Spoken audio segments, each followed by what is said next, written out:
Hi. Last week అంటే 4వ తేదీ 1వ నెల 2025 ఆ రోజు వచ్చేసిందను మేము స్వర్ణగిరి శ్రీ వెంకటేశ్వర స్వామి దేవాలయాన్ని సందర్శించడం జరిగింది.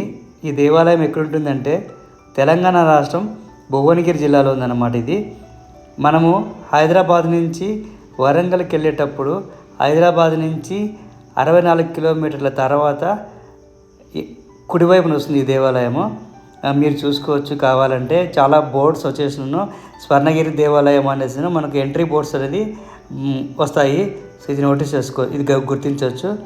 నెక్స్ట్ ఏంటంటే ఈ దేవాలయాన్ని మేము సాటర్డే ఈవినింగ్ 7 o'clock అలా అయింది టైము.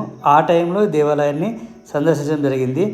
అంటే ఈ highway Hyderabad Warangal national highway నుంచి మనం లెఫ్ట్ సైడ్ వెళ్ళాల్సి వస్తుంది అనమాట. అంటే వరంగల్ నుంచి హైదరాబాద్కి వెళ్ళేటప్పుడు లెఫ్ట్ సైడ్ వస్తుంది. లెఫ్ట్ సైడ్ రోడ్డు క్రాస్ చేయాలన్నమాట.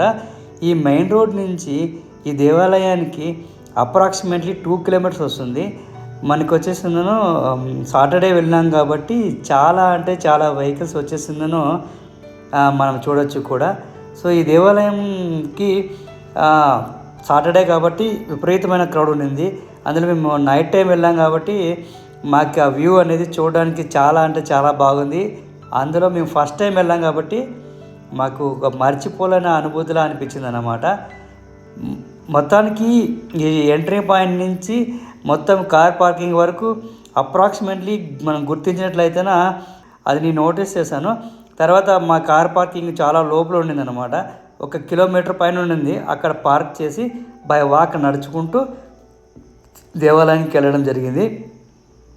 ఇలా దేవాలయం నడుచుకుంటూ వెళ్ళినప్పుడు ఎంట్రీ పాయింట్లో వచ్చేసిందను శ్రీ వెంకటేశ్వర స్వామి రూపాన్ని మనం చూడవచ్చు. ఆయన శంకు చక్రాలతో మనకి దర్శనమిస్తాడు. సో ఈ రూపాన్ని మీరు గుర్తించండి. నెక్స్ట్ ఏమంటే ఇక్కడే మనం స్లిప్పర్స్ అనేసి ఇక్కడ వదిలేసేసి తర్వాత వచ్చేసిందను మొబైల్ కౌంటర్ ఉందన్నమాట. మొబైల్ అనేసి అంటే మనం దర్శనానికి వెళ్ళేటట్లయితేనా అంటే ప్రతి ఒక్కరూ స్వామివారి దర్శనానికి వస్తారు. అలా ఎవరైతే దర్శనానికి వెళ్ళాలనుకుంటున్నారో వాళ్ళందరూ కూడా ఈ మొబైల్ కౌంటర్లో మొబైల్ ఇచ్చేస్తే తర్వాత దర్శనానికి వెళ్ళచ్చు. మాకు సమయాభావం చాలా తక్కువగా ఉండడం వల్ల అందులో తిరిగి మళ్ళీ మేము హైదరాబాద్కి రావాలా. సో అందుకని చెప్పేసి నేను స్వామివారిని దర్శించుకోలేకపోయినాము. చాలా బాధపడ్డాను కూడా.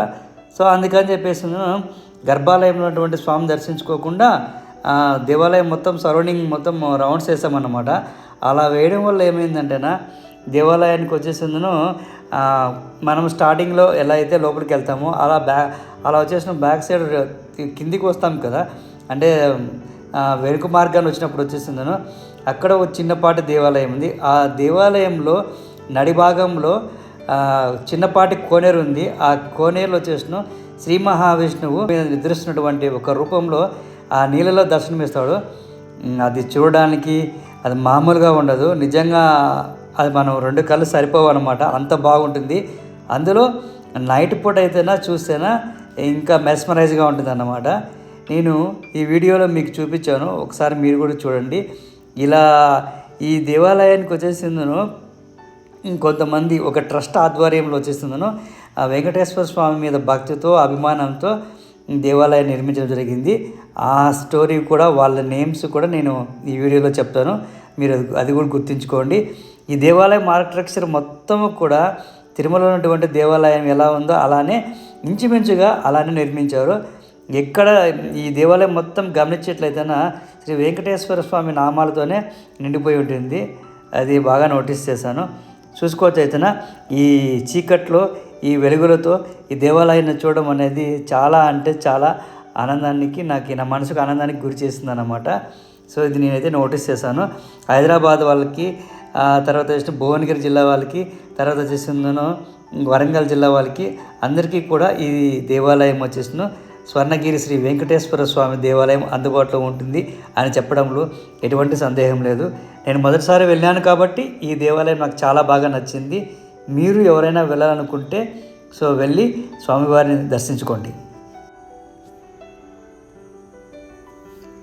స్వర్ణగిరి ఆలయం.